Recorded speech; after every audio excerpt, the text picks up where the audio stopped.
membahas tentang apa ya, dekorasi ekstrim makeover, kayak apa ya, merubah kamar yang biasa-biasa aja menjadi kamar yang lebih bagus, itu di YouTube dulu, kurang lebih 4 tahun yang lalu. Terus ketika udah menjadi YouTuber, itu menceritakan bahwa ini loh, jadi YouTuber itu nggak cuma bikin konten, tapi ternyata dari Google itu dapat gaji juga. Dan bisa dilihat Bapak Ibu sendiri, di sini bisa sampai 11 juta per bulannya. Terus apa yang dibahas selain makeover, edukasi tentang gaji YouTube, di sini ada juga apa ya, kayak dekorasi-dekorasi rumah yang harganya murah dan estetik gitu ya, kalau bahasa orang-orang sekarang bilangnya estetik atau bagus lah. Itu juga ramai Bapak Ibu videonya. Ini contoh-contoh konten di YouTube yang dibangun oleh Jenny Amelia. Oke, kalau ini adalah contoh di Instagram. Otomatis berbeda ya Bapak Ibu ya. Bedanya apa? Bedanya adalah dari segi kontennya. Kalau di YouTube itu kontennya landscape, kalau di Instagram itu potret, atau kalau bisa dibilang di YouTube itu horizontal, kalau di Instagram vertikal. Nah, di sini ini juga termasuk branding juga Bapak Ibu. Beliau menempatkan ke apa ya, cover-cover yang seperti ini juga termasuk personal branding. Kenapa? Karena ini berbeda dengan akun-akun konten kreator yang lain. Contohnya simple seperti ini, covernya ini adalah cerita daftar haji. Itu ya, cerita daftar haji, covernya ini dengan tulisan yang simple, atas besar bawah kecil, gitu ya. Terus di sini juga proses ngisi rumah, atas besar bawah kecil, gitu ya. Terus ini juga beli iPhone 14 Pro. Ini juga font ini sama Bapak Ibu. Karena ini termasuk, walaupun font atau apa aja jenis huruf, walaupun jenis huruf di sini ini termasuk personal branding juga Bapak Ibu. Jadi ketika kita akan membuat sebuah cover di sebuah Instagram, TikTok atau YouTube, itu Bapak Ibu juga harus menentukan font mana yang harus Bapak Ibu pakai gitu ya. Karena font di sini atau jenis huruf di sini itu akan menjadi personal brand pun Bapak Ibu juga gitu. Nah, terus kalau di sini ada konten TikTok, di mana kalau di konten TikTok ini lebih apa ya, lebih random ya. Kalau nggak estetiknya itu nggak estetiknya Chani Amelia itu bisa di kontenin di sini, umpama gitu ya. Ini hal-hal kayak gini kan apa namanya, eh, beliau lagi ngajar terus ngevideoin sekilas-sekilas nggak terkonsep gitu ya, itu bisa masuk ke TikTok. Karena TikTok ini ramenya adalah ya konten-konten yang apa ya, kayak yang spontan gitu ya Bapak Ibu ya, itu juga bisa rame di TikTok ini. Nah, ini adalah brand-brand yang sudah bekerja sama dengan Jenny Amelia, di mana selain ini sebenarnya ada banyak lagi. Karena kenapa brand-brand ini bisa masuk? Ya tadi Bapak Ibu, karena personal branding, karena ada kepercayaan dari si brand-brand ini bahwa oh ternyata Jenny Amelia ini brandingannya bagus nih, ngebahas tentang hal-hal yang berhubungan sama rumah gitu ya. Kenapa di sini juga isinya brand-brand yang berhubungan sama rumah juga, kecuali BPKH.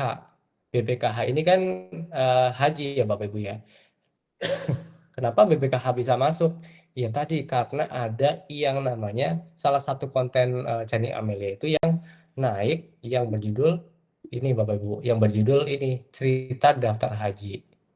Gitu ya, bahwa eh, beliau menceritakan bahwa eh, daftar haji itu kayak gini gini gini gini gitu ya. Terus dahsyatnya apa rezeki dari Allah setelah daftar haji. Nah, diceritakan di situ. Ternyata pas upload ini juga agak sengaja nih. Pas upload ini itu pas sama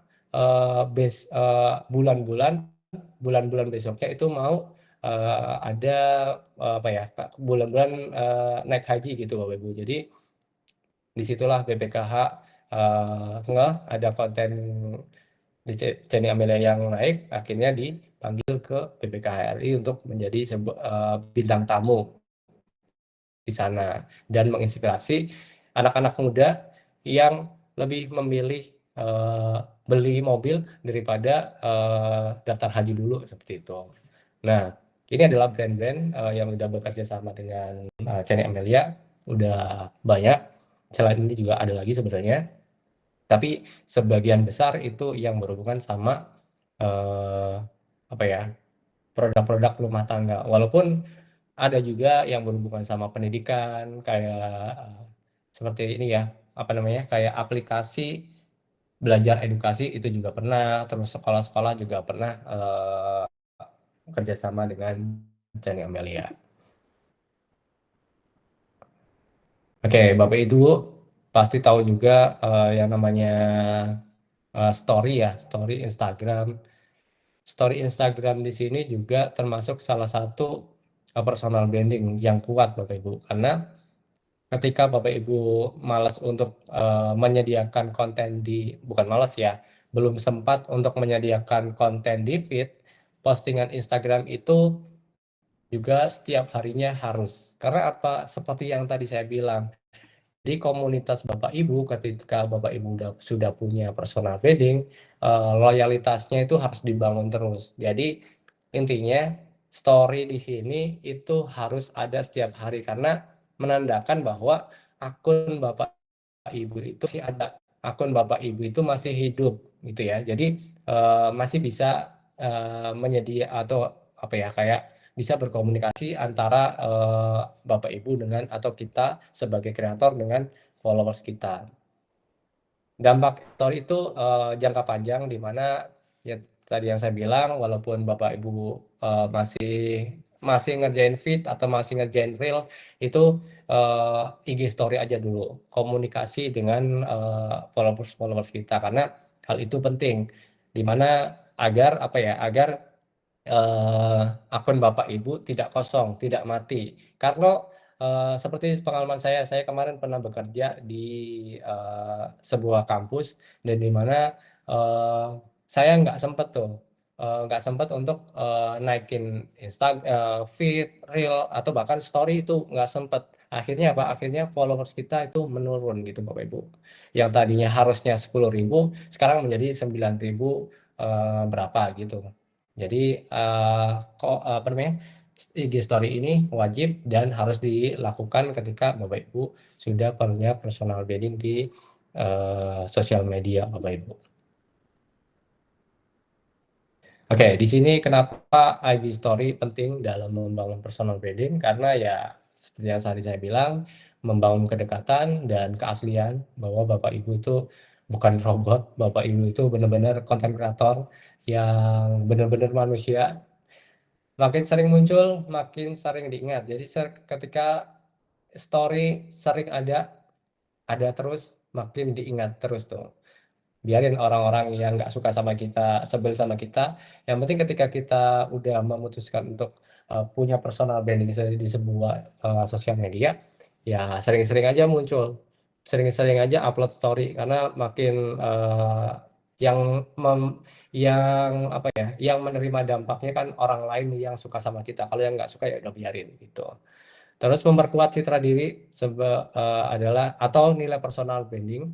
Terus interaktif, mengundang keterlibatan. Contohnya kayak gini. Kira-kira eh, story Jenny Amelia yang berhubungan sama home decor, kira-kira besok eh, kira-kira besok bahas home decor apa lagi ya? Itu juga bisa. Itu di situ kan, di apa namanya, kayak di story kan bisa ada balasan DM dan lain sebagainya, itu juga bisa. Atau bahkan sekarang story sekarang udah bisa mengajukan pertanyaan seperti itu ya.